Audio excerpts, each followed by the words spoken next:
Merci de nous rejoindre pour un tour d'horizon de l'actualité sur le coronavirus. Nous serons à Galgouli, commune transfrontalière, porte d'entrée de la région du sud-ouest du Burkina, la Côte d'Ivoire, frontière fermée.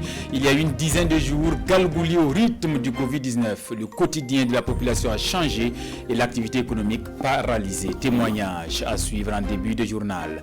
La maladie à coronavirus devenue la préoccupation première de l'humanité. Des mesures de protection s'imposent à tous pour susciter le bon réflexe. Des OSC sensibilisent à Tenkodogo, parfois par voie de presse pour un large public. Face à la pandémie, il faut alors plus de mesures de protection, clame le secrétaire général de l'OMS. L'Organisation mondiale de la santé ne cache pas son inquiétude face à l'évolution de cette pandémie.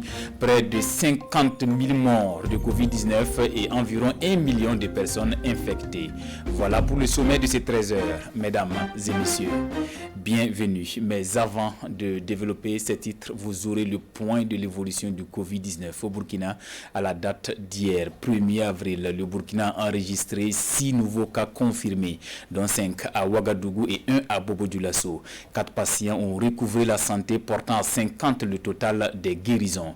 Aucun décès enregistré dans la journée d'hier. Retenez que du 9 mars au 1er avril 2020, le Burkina totalise 16 décès sur 288 cas confirmés de Covid-19, dont 96 femmes et 192 hommes. Les choses iront en s'améliorant et c'est bien l'unité de production de comprimés Pharma de Ouagadougou est prête pour la production en masse de la chloroquine et du paracétamol dans le traitement de Covid-19. La machine est remise au top en attendant la matière première. Dans le même centre, l'unité de test de Covid-19 est dressée avec 3 machines fonctionnelles. L'unité a reçu la visite du ministre en charge de la recherche scientifique ce matin, Al-Kassoum Maïga, dans les locaux de Pharma, Sié, Lassina Ouattara et Draman Guéné. Compte rendu. Pharma a fini sa toilette.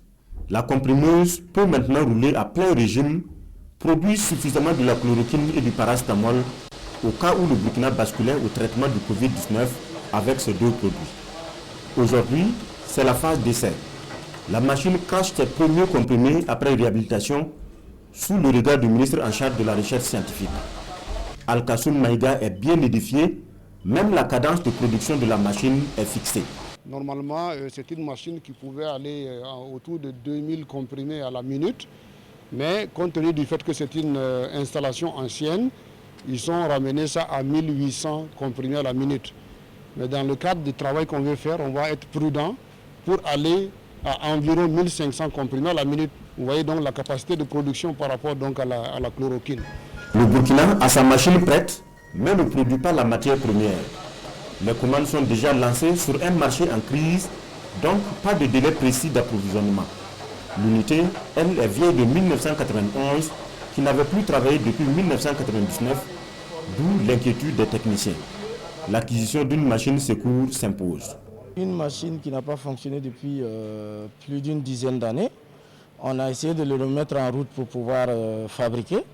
On ne peut pas donner l'assurance qu'elle ne va pas nous lâcher en cours de route. Donc, mais je pense que c'est pour cela que dans le projet, le ministère a promis nous doter d'une nouvelle comprimeuse pour continuer la production au cas où. Quand on commence à produire, il ne faut pas donc qu'une panne éventuelle nous mette donc en situation de manque donc, de comprimés.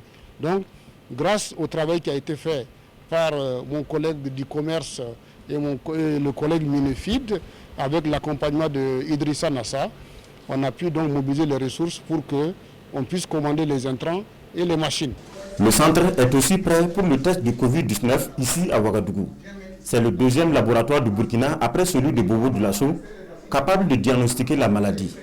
3 machines sont acquises, chacune avec une capacité de 94 tests en 6 heures. Ils ont pu faire calibrer les machines grâce donc au professeur Jacques Saint-Poré qui a le kit pour le calibrage. Donc là également, on se tient prêt pour que assez rapidement on puisse donc commencer à faire donc les diagnostics au niveau de Ouaga. Donc je suis très comblé de voir effectivement que ce qu'on a pu déclarer peut s'opérationnaliser. Le test va bientôt démarrer ici à Ouagadougou. Quant à la production de la chloroquine et du paracétamol, Elle est conditionnée par deux choses. L'arrivage de la matière première et l'homologation de la molécule dans le traitement du Covid-19. Je le disais en début de journal, les allers-retours sont devenus rares au poste frontalier de Galgouli. C'est à quelques kilomètres de la Côte d'Ivoire. Depuis la fermeture des frontières le 21 mars dernier, l'activité économique est au ralenti. Un coup dur pour les acteurs. Du retour de Galgouli, Issa Kazabré et Lambert Souma. Reportage. Nous sommes au poste frontalier de Galgouli.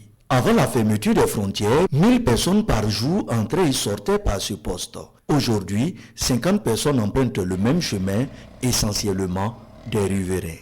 Il faut savoir que ce soit les entrants ou les sortants, il faut dire que c'est toujours la même population, c'est le mouvement interne de la population du village. Donc, quand vous voyez la situation géographique même du poste, voilà, donc il y a un village qui est un peu devant. Donc ce sont ces gens-là qui viennent, qui entrent et qui ressortent pour aller chez eux. Voilà, donc ce n'est pas en tout cas des populations étrangères en tant que telles, voilà, mais c'est le mouvement interne même de la population du CSOS. La fermeture de la frontière ici à Galgouli a un impact négatif sur l'activité économique. Ce vendeur de pain se ravitaille de l'autre côté de la frontière en Côte d'Ivoire.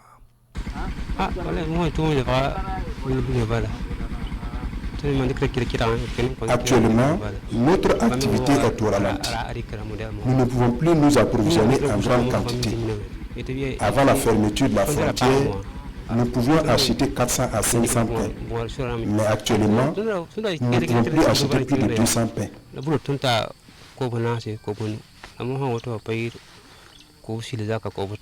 Oumaro Ouedraogo se ravitaille en bois également du côté de la Côte d'Ivoire. Ces navettes journalières ont baissé avec la fermeture de la frontière.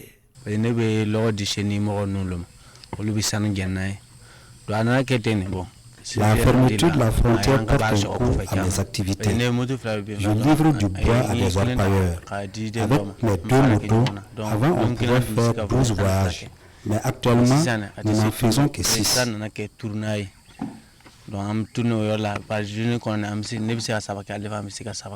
Cet habitant comprend la mesure, mais il estime qu'elle peut avoir un effet pervers.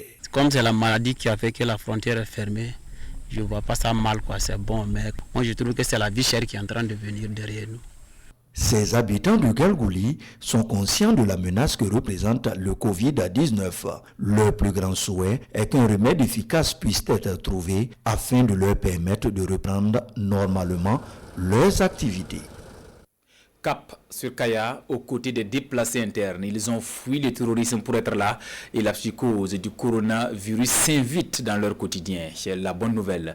Sur les différents sites, tous sont respectueux des mesures préconisées et le matériel de protection à leur portée. Pascal Tapsoba, Jacques Ouedraogo.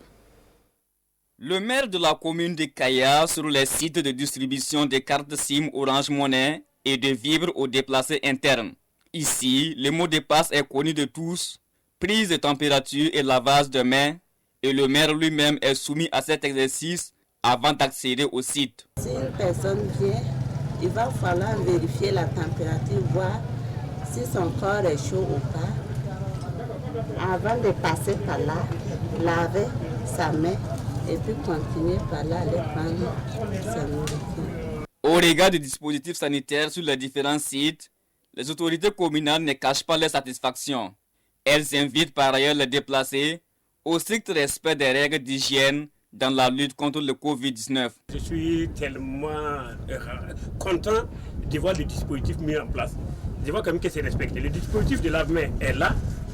Non seulement il y a aussi un contrôle de température à l'entrée, et aussi tous les agents qui travaillent maintenant portent des casse-nez, et aussi les usagers, les déplacés, certains déplacés aussi ont des casse-nez. Ça veut dire que la mesure est respectée. La cité du Cuir compte de nos jours plus de 500 000 déplacés internes. Avec cette forte concentration de la population, il est impératif selon le maire de mettre l'accent sur les mesures préventives afin d'éviter tout cas de contamination dans la ville de Kaya. Le maire de Fadang-Gourma joue également la carte de la sensibilisation avant l'étape de la répression des bons gestes. Il en parle aux dolotières de la ville, puis une visite inopinée dans des maquis et autres marchés spontanés pour une fois de plus expliquer aux tenanciers les mesures édictées pour contrer la maladie à coronavirus. Le point avec Presley Kemtouré et Aruna Mare. Dans ce laboratoire du CHR de Fadang-Gourma, Dr Liliane Tiendrebeogo et son équipe sont à pied d'œuvre. Leur travail, mettre à la disposition du personnel soignant une solution hydroalcoolique. En cette période de pandémie du Covid-19, cette solution est plus qu'une nécessité pour les agents de santé. Nous sommes dans la salle de préparation de la solution hydroalcoolique. Bon, disons que l'hygiène des mains est... c'est vraiment capital dans les milieux de soins. Avec le protocole qu'on a, le protocole il est clair, c'est simple et c'est pratique. Et sur le terrain, on n'aura plus de difficultés. Vu qu'on a les intrants, on a déjà pu préparer 30 flacons. Voilà, c'est pour la consommation interne. La région de l'Est n'a pas encore enregistré un cas confirmé de Covid-19. Néanmoins, un plan de riposte est mis en branle. Au sein du CHR, ce site est dégagé pour mettre en quarantaine d'éventuels cas déclarés. Et l'équipe médicale d'urgence s'est dit également être prête. Nous avons tenu des rencontres pour essayer d'opérationnaliser l'équipe. Et à l'instant où je vous parle, nous savons maintenant que si nous avons un cas au niveau du CHR, on saura qui fait quoi. Et on a eu des rencontres pour informer également le personnel du CHR de Fada concernant les mesures recommandées. Au niveau de la caisse, des volontaires sensibilisent des gens sur les mesures d'hygiène. À l'entrée du CHR, le lavage des mains est obligatoire. De temps à autre, le directeur lui-même s'assure du respect de ces mesures d'hygiène. Au niveau de la région de l'Est, il n'y a pas encore de cas signalés. Mais on dit qu'il va loin ménage sa monture. Alors donc c'est rappeler à chacun que la pandémie est bien réelle et que pour véritablement l'éviter, il faut se laver les mains proprement à grande eau chaque fois qu'on le peut. Dans la salle d'accueil comme dans les salles de consultation, le personnel soignant apprécie positivement ces mesures. Néanmoins, des insuffisances de masques et de gel sont par moments signalées. Et au directeur de les rassurer que tout est mis en œuvre pour pallier ces insuffisances. Vous voulez plutôt de suivre les mesures anti-coronavirus au CHR de Fadang-Gourma. Eh bien, vous l'avez compris, il n'y a pas de cas confirmés de Covid-19 dans la région de l'Est, mais l'on est déjà fin prêt. Une équipe médicale d'urgence est mise en place et un site dégagé pour parer à toute éventualité. Je vous invite cette fois sur les pas du maire de Fadang-Gourma. Il sensibilise large face aux dolotières. Il parle des bons gestes et une visite inopinée dans des maquis et autres marchés spontanés. C'est un reportage signé Aruna Mare. Maïmouna Dahani est une vendeuse de fruits et de légumes installée dans ce marché spontané de Fadang-Gourma. Elle ne dispose ni cache-nez ni de paire de gants pour se protéger du coronavirus. Une négligence qui pourrait être source de maladie pour elle et les clients. Conscient du danger qui guette sa ville, le maire Jean-Claude Louari est engagé dans la bataille afin d'inviter les habitants comme Maïmouna Dahani à respecter les gestes barrières contre le coronavirus. Il y a des questions donc de sensibilisation pour que toutes les vendeuses et tous les vendeurs, chacun se protège, les cache-nez comme on le dit, les bavettes, mais aussi en se lavant les mains et en prenant toutes les mesures de distanciation qui permettent donc de nous préserver de cette maladie. Les maquis ne sont pas épargnés à cette sortie du maire Jean-Claude Louari. Apparemment fermé, cet espace appelé le Brésil regorge des clients sourds aux interdictions. C'est aussi le cas de ce maquis appelé la forêt. Ça sera une dernière fois. Voilà. Mais moi je me dis même qu'il vaut mieux fermer totalement que de ne pas venir ouvrir pour avoir des embêtements. Donc vous allez fermer?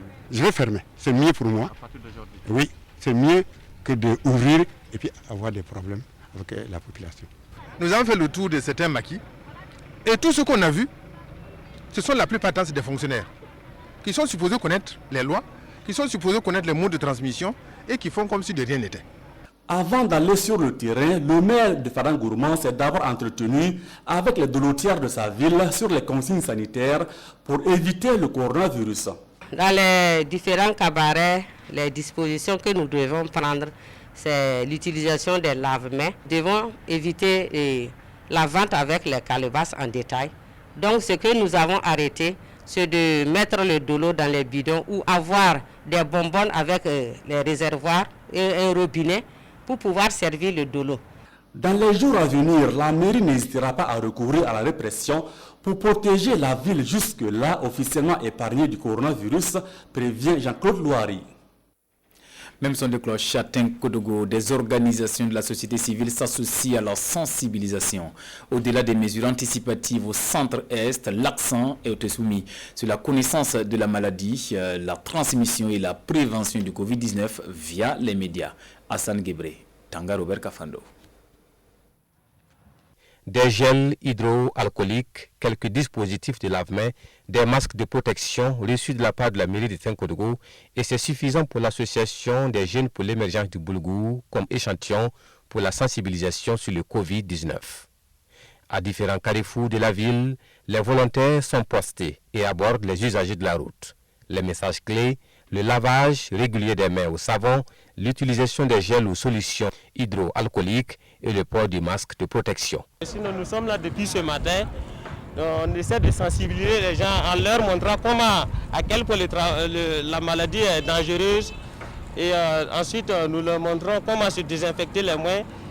Et l'utilité du port des cache-nez. On profite du feu. Quand le feu est rouge, on profite pour essayer de sensibiliser certaines personnes et leur montrer qu'on ne peut pas avoir le cache-nez pour tout le monde. Mais le minimum est ça pour porter. Et arriver à la maison, c'est un exemple pour que les autres aussi essaient de porter. Pour l'association, au moment où toutes les forces sont mobilisées contre la maladie, il n'est pas question de se mettre en retrait. Bon, nous avons décidé de nous associer à la sensibilisation parce que actuellement, le coronavirus qui sévit un peu de gauche à droite, nous n'allons pas attendre à ce que le coronavirus vienne à nos portes avant de nous lever pour nous battre contre le coronavirus. Qui veut aller loin prépare sa monture à l'avance. Raison pour laquelle nous, les jeunes, nous avons essayé de mûrir la réflexion à savoir comment échanger entre nous, se passer les messages afin que chacun puisse se protéger et protéger également les autres. Parce que si je me protège, je protège mon voisin. Et si mon voisin se protège, également il me protège. Et tous ensemble, nous sommes protégés afin que le coronavirus ne puisse pas avoir vraiment effet sur nous. Une initiative saluée par les autorités communales qui espèrent que toutes les associations de la ville emboîteront le pas. Quand la jeunesse s'engage à mener une activité, c'est qu'elle a intériorisé, elle a compris la nécessité. Et nous pensons que c'est là vraiment une très bonne chose.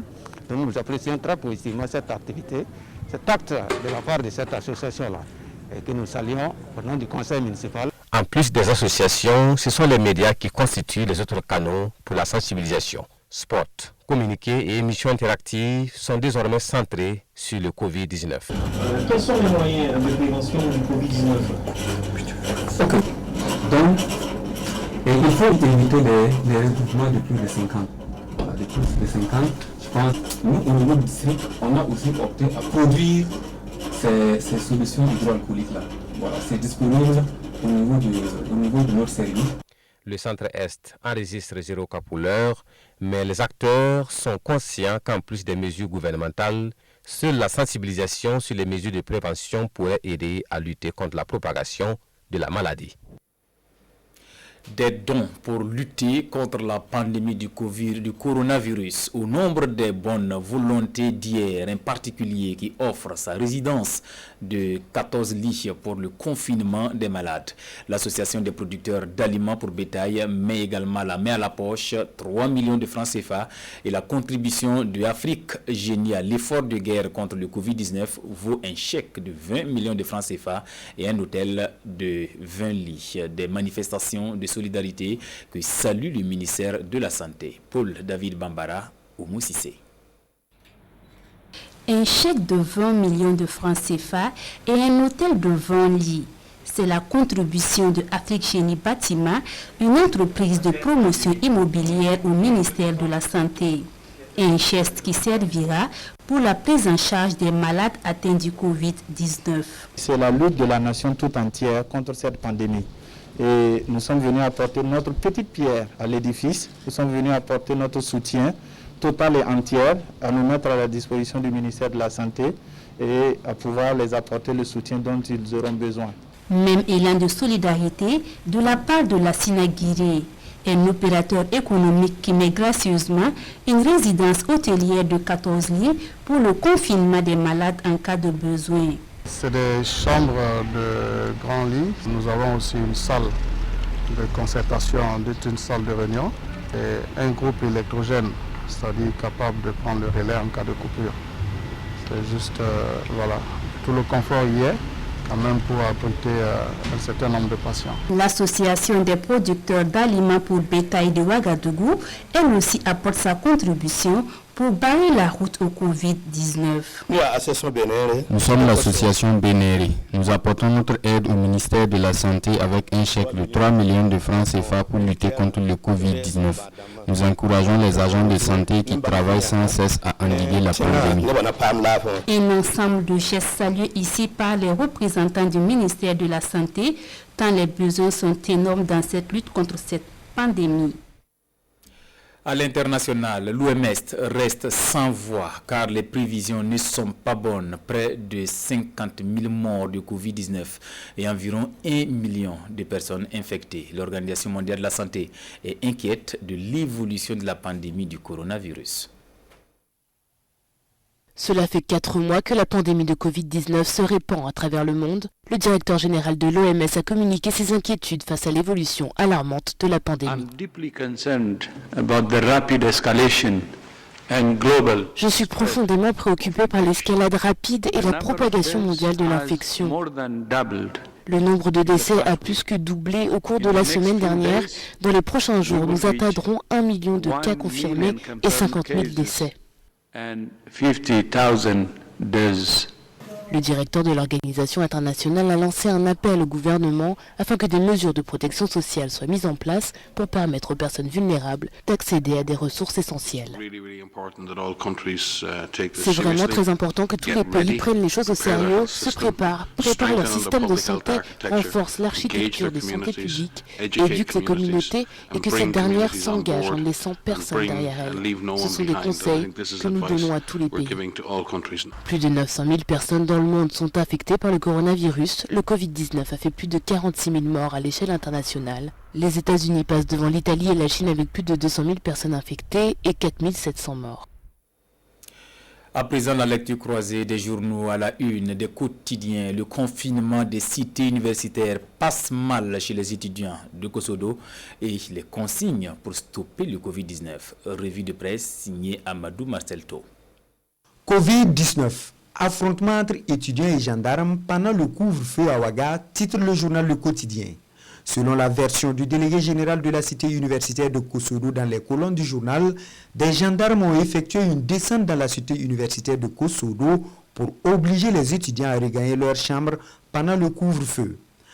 Après leur refus, ils déplorent que les équipements mis à l'entrée de la cité universitaire pour permettre aux uns et aux autres de se laver les mains auraient été saccagés par les gendarmes, explique le journal. Confinement des cités universitaires à Ouaga, mesures respectées à Padoua, échauffourées à Kosodo, indique aujourd'hui au Faso. Pour le journal, si à la cité de Padoua la mesure est respectée à la lettre, ce n'est pas le cas à Kosodo, où les étudiants qui réclamaient des mesures d'accompagnement étaient à couteau tiré avec les FDSA. Des mesures d'accompagnement, une condition sine qua non à Kosodo, rapporte le journal sur des propos de Abdoulaye Diao, délégué général de la cité. Pour lui, certains étudiants doivent faire quelques petits boulots pour se nourrir. Des étudiants en colère après une altercation avec des forces de l'ordre, note le journal Le Pays. Les étudiants de la cité universitaire de Kosodo ont passé une nuit blanche ce 31 mars 2020 à cause des forces de défense et de sécurité suite à la bastonnade d'un groupe d'étudiants à qui il est reproché de n'avoir pas respecté le couvre-feu instauré par les autorités, explique le journal. C'était là notre version de l'actualité de cette mi-journée. Merci de la fidélité. Prenez bien soin de vous et respectez les mesures préconisées contre le Covid-19.